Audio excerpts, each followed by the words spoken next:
नासिक जिला परिषद ने समाज में विधवा और एकल महिलाओं को परिवार और समाज में मान प्रतिष्ठान बढ़ाने के लिए नवचेतना उपक्रम शुरू किया। इस उपक्रम का उद्देश्य इन महिलाओं को आत्मनिर्भर बनाना और उन्हें समाज सम्मान दिलाना है।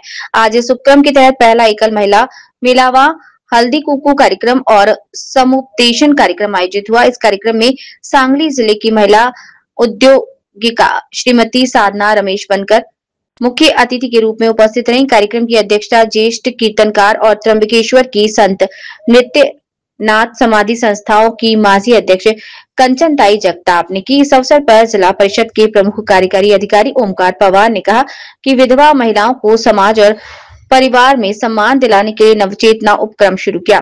इस उपक्रम के तहत महिलाओं को 1 लाख रुपए तक का बिन ब्याजी कर्ज, विधवाओं के बच्चों को शिक्षा के लिए शिक्षावृत्ति और विधवा विवाह पेंशन योजना जैसी सुविधाएं भी की जाएंगी। मुख्य अतिथि साधना बनकर ने कहा कि महिलाओं को आत्मनिर्भर बनाने के लिए खुद से बदलाव की शुरुआत करनी होगी। कार्यक्रम के अध्यक्ष कंचन जगताप ने कहा कि महिलाओं को अब रोने की नहीं बल्कि लड़ने की जरूरत है।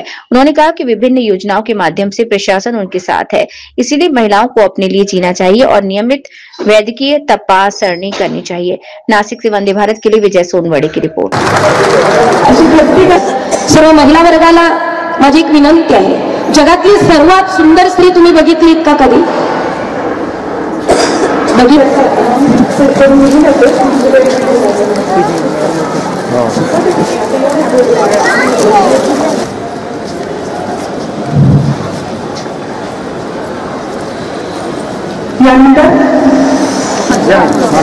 मागे हा इकडे बघा सगळं समोर समोर बघा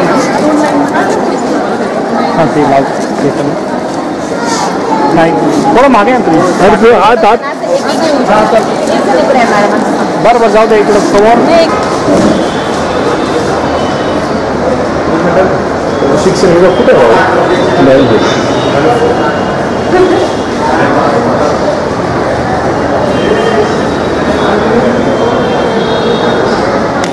आणि तुम्हाला सर्वांना संघर्ष करायचा आहे। या संघर्षातनं आपल्याला आपल्या स्वतःला व्यक्त करायचं आहे।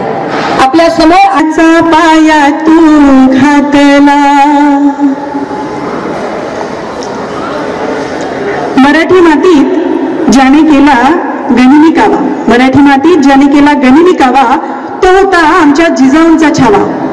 बघायला मिळालं सर, कौतुकच आहे त्या गोष्टीचा। असं पण कोणी आउट ऑफ विचार करून महिलांसाठी असं पण कोणी काम करण्यासाठी प्रोत्साहित करू शकतं सर। तुमच्या या भावनेला, संकल्पनेला सलाम आहे सर।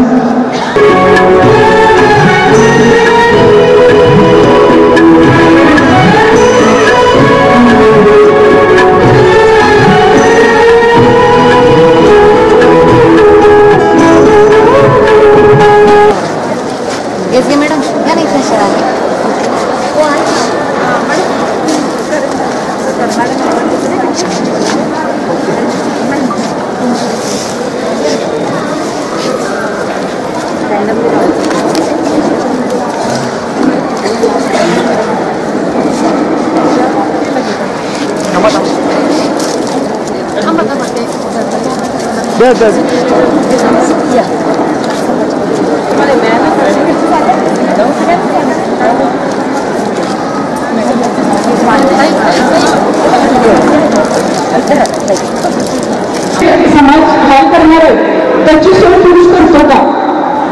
तो केल्यामुळेच तिचे हे हाल होणार असतात, त्याची सोय कोणच करत नाही। तर ठामपणे त्याला सांगितलं पाहिजे, मी जरी गेलो, मी हळद नसलो तरी माझ्या बायकोच्या नगर कुणी काढायचे, ती जशी अगोदर टिकली असताना तशीच टिकली, यानंतर सुद्धा तशीच राहणार। हे जर ते हळद असताना सांगितलं तर पुन्हा ते धाडस नाही होणार की तिच्या सकाळला लग्न काढण्याची। त्यामुळे कार्यक्रमासाठी येत होती तेव्हा मी माझ्या 2 अधिकारी कर्मचारी सोबत बोलत होते, तेव्हा बोलता बोलता असं लक्षात असावाच, तरी पण मी त्यांचा परिचय थोडक्यात आपल्यासमोर करून होतो। म्हणजे शब्द अपूर्ण पडतो, त्यांचा परिचय फार मोठा आहे। आतापर्यंत जेडपी नाशिकच्या सर्व महिला करणार आहेत, आम्ही सर्व बॅकफूटवर आहे, आम्ही तुम्हाला पूर्णपणे सपोर्ट आहेच। तर मग याच्यासाठी आपण एक नवचेतना योजना आपण